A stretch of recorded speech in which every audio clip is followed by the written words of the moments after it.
Hello students, a very good morning.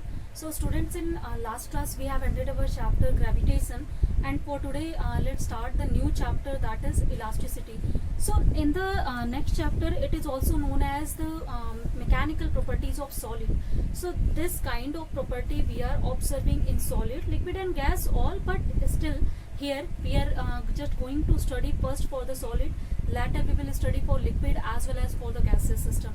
So all these three phases for the matter in which all elements are existing, we will study one by one their behavior, their properties, and what kind of phenomena they are exhibiting. So first one, in the case of elasticity, what is the meaning of the word elastic? So whenever this meaning actually arises when we are applying some of the deforming force on any of the system. Suppose you have any body and you are just pressing it, you are trying to just change its suppose shape. So it means that you are just forcing the system against its will to change its shape, and that time obviously the system was already in stable condition, body was in equilibrium condition, so it will try to oppose any kind of change in its position, as it is trying to maintain its state. So as you know, if it is in a state of rest, then it will try to remain its state of rest, and if we will apply any external force, then obviously due to its inertial property it will try to oppose any kind of change in its state. So here as whenever you are applying the deforming force, that time what you are doing, you are just displacing some of the system, or you are just providing some extra energy to the particle or the collection of the particles through which the system is made up of, to change their orientation, change their configuration, change their shape, any kind of change you are doing, then that time obviously due to its inertial behavior, system starts to oppose any kind of change. So this property that comes into the play when we are trying to change the configuration, shape, or position, orientation of the system, that is known as elasticity. So here inertia and elasticity, both properties have somewhat different you can say criteria. Like inertia comes into play whenever the system's state we are changing, means like it is at rest or motion that we are changing, but elastic behavior we are observing whenever we are doing something on the body or through its composition. Like a body has shape of square shape, and you have just applied the force, and on application of force its shape become parallelogram, then that time obviously you have changed its shape. So body will start to oppose this kind of change in its shape. Sometimes you are using the clay, you are making a lot of things, then obviously the clay starts to oppose it. That's why we have to apply some force to make up some of the bodies. So here this behavior, I think that is now clear. This is related with three things basically. First is the configuration of the system, second is orientation of the system, third one is the shape of the system. So whenever we are changing these all properties, then that time elastic property or elasticity of the material that comes into the play. So here I think elasticity is now clear. Now if material, suppose you are just applying any deforming force, and when you detach that deforming force, then after removing the deforming force, if the body regain its original shape, size, configuration, position, all, then that time the body is known as elastic, perfectly elastic material. So elastic materials are what? That materials can regain their original shape and size whenever we will remove the deforming force on them. Like if you are pressing some of the suppose rubber, then that time it is regaining its shape and size again. Like in spring you have seen this kind of situation. So elastic material is this kind of, means on the just application of deforming force, they are, suppose they are deformed, and whenever you have removed, they regain their original shape and size.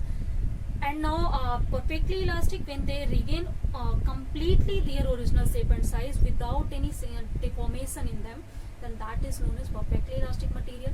Now if we will apply deforming force, suppose the material is somewhat distorted, so that time material is known as plastic material, and it deformed completely, means when you are applying the force and it is not opposing any kind of deformation in it, and it easily acquire the shape size that you are trying to just give it, then that kind of material is known as perfectly plastic. Like clay you are using, or mud you are using wax, and that time also these are examples of this kind of materials now. So next one after this, as I think elasticity, elastic and plastic materials are now clear.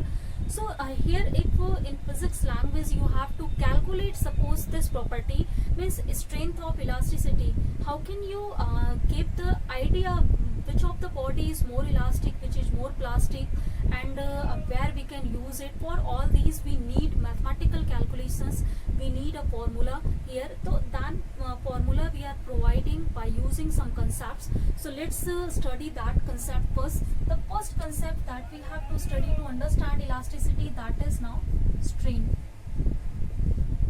So let's see now what is strain. So strain is what the strain is defined as the deforming force per unit area, or exactly it is defined at the restoring force per unit area that is provided by the body, that is known as strain. So if you have some of the bodies, this is the body on which you have applied some of the deforming force to deform it, that F is you have applied. So per unit area, the force that you have applied, this is known as now strain. So this is one of the definition of it, but exact definition is the restoring force. Now what is the restoring force? When we are applying the deforming force, due to its inertial behavior, due to its elastic behavior, body try to regain its original shape and size, and that's why an internal force that comes into the play due to this particular behavior of the system to maintain its position, configuration, shape, size, then this force starts to restore its original configuration, and this behavior of the restoring its original configuration is known as restoring force. So as elasticity is property of material, so study it, we need to understand this restoring force, because exactly the strain and elasticity that can be defined only in terms of the things that is done by the material that we are using. And experimentally it has been seen that this restoring force is equal in magnitude to the deforming force. Means in the deforming force that we are using in actually I am talking about the equilibrium condition. Means if or within the elastic limit. So later I will tell you what is the meaning of within the elastic limit. But here as within the elastic limit or in equilibrium condition, the deforming force we are applying, system apply restoring force. So exactly here it means that whenever you will apply deforming force, you will remove, due to its restoring force, body will regain its shape and size completely. So this is called elastic behavior, you know. And if a body is showing this kind of property up to the limit it is showing, that limit is known as elastic limit. Means up to the limit, if you suppose you are continuously increasing the force and you are seeing whether the body can regain its original configuration or not. So if you have seen, suppose F is equal to up to 5 Newton, 0 to 5 Newton, if you have applied different kind of force, then body can regain its original shape and size. But beyond the 5, if you are applying the force, suppose 6 Newton you have applied and body is now deformed, somewhat deformation as contained in the body permanently, then that time the body is said to go in the plastic range. So here the 5 Newton force, that is now the limit for the elastic material. Means up to that limit body only can regain its original shape and size. So this limit is known as elastic limit. So within that limit, whatever the force you will apply, body will regain its original configuration by the internal force and equal by the application of in equal magnitude. So here whatever we will study in this chapter, that will be always within the elastic limit.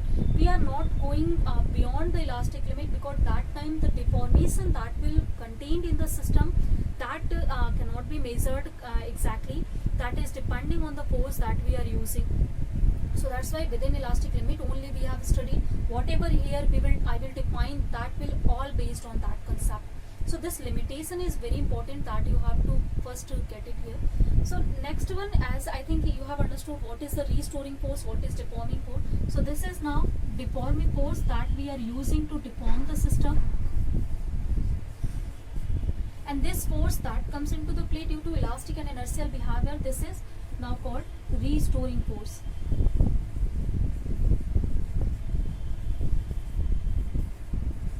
So this restoring force applied per unit area is known as strain in the system. Now as strain is defined, then we have some types of strain, and that type of strain exactly depending on which kind of deformation you are doing in the system. As I told you, we can deform the system by number of ways, like you can change configuration or shape size by 3 methods. Either you can change the length of the system, either you can change the volume of the system, or you can change the shape of the system. So here for that one we are applying the forces at different points. So the application of force at different points gives us different types of strain here. So let's see how many types of strains we have.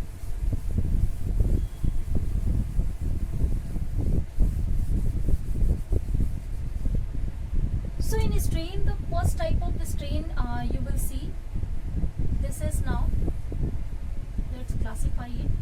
So first type of strain is known as longitudinal strain, and the second one is known as shearing strain. Exactly 2 types of strains we have.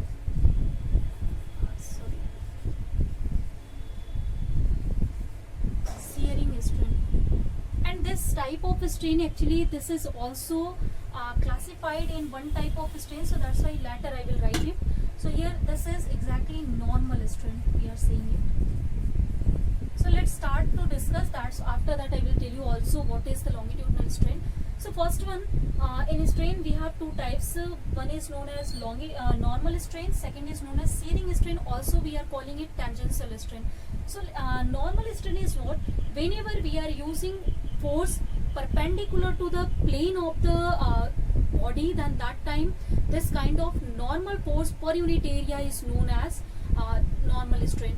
So it means if for some of the system you have, suppose this system, this is a rod you have, and that rod you are starting to apply some force perpendicular to its plane, this end, then this is normal force, and due to application of this force, body will starts to feel just elongation. So here this kind of, and due to that one, restoring force will appear. And as I told you, whenever we will just remove this force, then due to internal force that is developed in the system, body will regain its original shape and size.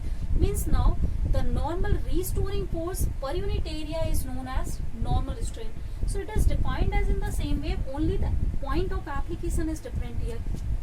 So here if you have to define also, this is force per unit area, but this force is normal force applied on the body per unit area. Now the second one here, as you can see, you can apply number of forces on this one. So here normal forces also can be applied to change the system in 2 ways. Either we can change the length of the system, or we can change volume of the system by the application of normal strain. So let's see here the classification of normal strain also, that is of generally 3 types we are seeing, but exactly it is of 2 types, but you can classify in 3 types. So here the first one, this is known as longitudinal strain, and the second one is volumetric strain. So first let's divide it in 2 parts. Later we will also divide it in them also. So here first one, longitudinal is what? This word will appear whenever there will be the change in length. So whether the length is increasing or decreasing, this kind of property will always appear. So longitudinal strain is what? When we are applying normal force, then due to that normal deforming force, and restoring force will work normal to this end where we have applied the deforming force, and that normal restoring force per unit area is known as longitudinal strain. And this longitudinal strain appears whenever there is change in length. So change in length can be of 2 types. first we can elongate any of the system or we can compress the system. So for elongation we are also saying it tangents, elongation you can also write it elongational strain. So this is now our first type of strain. Also we are saying it tangential strength exactly. So let me define it, and let me first rub it, later I will write again because there is no space on the board. So here we are studying first, this is longitudinal strain. And in longitudinal strain we have also two types. The first one is known as tangential strain, so for that, or we are also calling it elongational strain, and the second one is known as compressional strain. So these are now two types of strain that we can obtain whenever we are changing the length. So if we are applying the normal force to increase the length, to just elongate any of the system, then that time the restoring force comes into the play per unit area is known as tangential strain. And if we are compressing the system, means we are decreasing the length of the system, then that time the restoring force comes into the play, that per unit area is known as compressional strain. The second type of strain we had, that was volumetric strain. So if we are applying some normal force to change the volume of the system, then that kind of strain per or restoring force developed in the system per unit area is known as volumetric strain.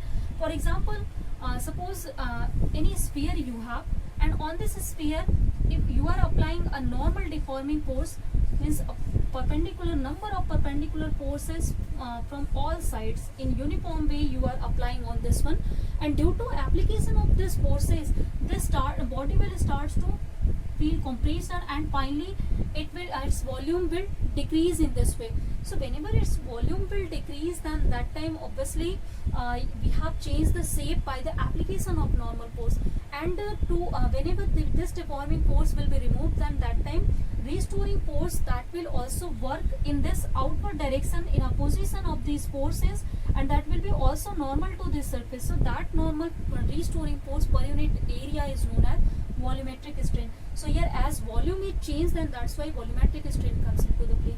Also volumetric strain for a particular condition, it is known as hydraulic strain. So hydraulic strain we will get whenever there is hydrostatic condition, means our body is in water or in any liquid. So as we know, liquid applies forces from all possible directions that is perpendicular to the surface. So this kind of force we can get only by putting the system in the liquid. So that type of this volumetric strain also we are getting. So that is a particular case where we are using, that's why we are calling it hydraulic strain. So these are all the first classification of normal strain. So normal strain is basically of two types. First is longitudinal strain, second is volumetric strain. So if there is change in length due to deformation force, then that per unit area is known as longitudinal, and if there is change in volume, then to change the volume, the deforming force applied or restoring force applied by the system per unit area is known as, that's volumetric strain. So next one, after this, the second type of strain we had, that was tangential or shearing strain. So let's see now what is the tangential or shearing strain.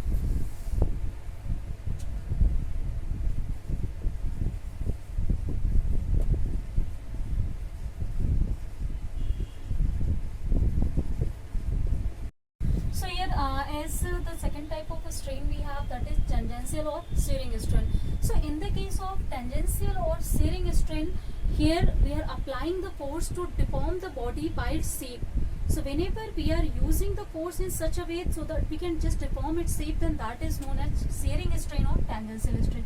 Like, for example, suppose we have a square body, and on this square body, one end we are keeping fixed, means we are not touching this one, we are not applying any force, but along this tangent, this free end, we are applying a force.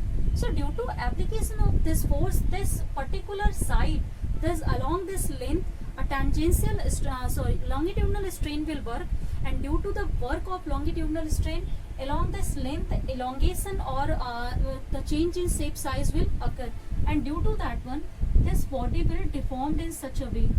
So due to deformation of this body, you can say now its shape is deformed. Its shape is changed from square to the parallelogram here, and it means that body is deformed by some of the angle with respect to this fixed end. So theta deformation is now produced in this type of system. So this kind of force, restoring force that is applied along the tangent, that's why we are also saying it tangential.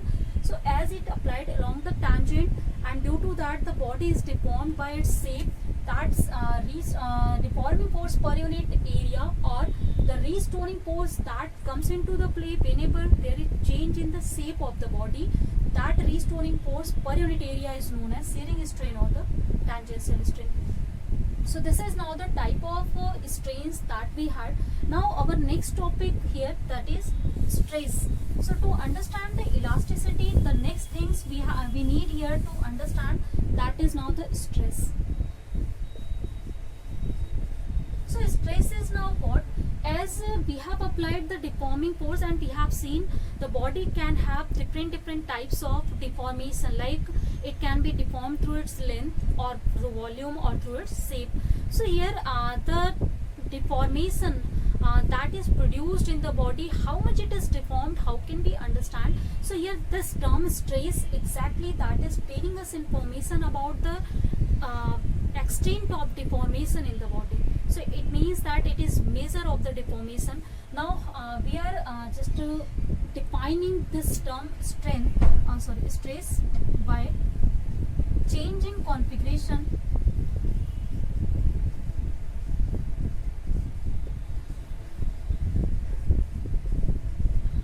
to the original configuration.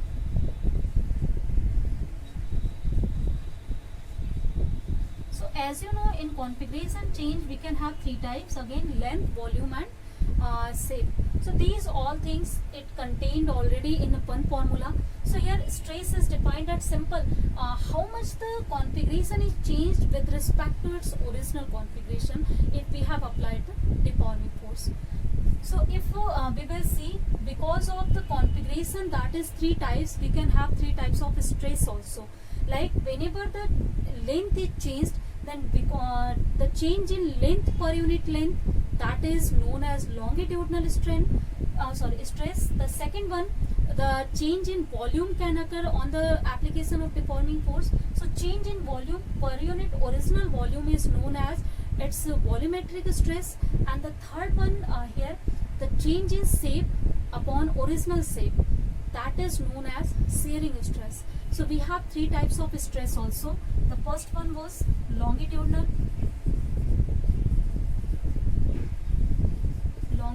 stress. The second one is volumetric stress.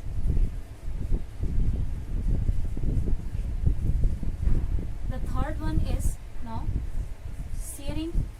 Also you can say tangential stress. So these are now the three types of stress we have, and that is depending on the force that we are using to deform it, or there is the change in configuration that occurred whenever we have used the deforming force. The first one, whether the longitudinal strain is of tangential or compressional type, for both of the things you can have this stress, because in both of the cases there is change in length. So change, simple, it is defined as change in length. And if suppose we have some of the rod, and on this rod we have applied some of the force, and on the application of force, if its original length was L, and now the length is changed due to application of force, whether the force is compressional or this you can say tangential. For both cases, if there is the change in length is delta L, so we can define this one by delta L upon L, means change in length upon original length. Second one, if we have applied some of the force, and due to application of the force, if the shape of the body has changed, means volume has changed, and before application of this one, if volume was V, and after application the volume becomes V minus delta V, suppose. So it means that the change in volume is what? That is delta V. So we can define this stress that is equal to delta V upon V, means change in volume upon original volume. So if this volume will decrease, then we can use minus sign here, and if it will increase, then we can use plus sign here. The third one is shearing stress. So whenever there is change in shape, then that time this kind of stress we can have. And as in previous case where shearing strain I was defining, the figure that we have used, there the theta that is produced to change the shape, that is exactly known as its shearing stress. Means how much the stress is produced, that can be calculated by theta. So students, today we have discussed about the elasticity, stress and strain. So I think all these topics are now clear. So let's end our class here for today. Thank you students.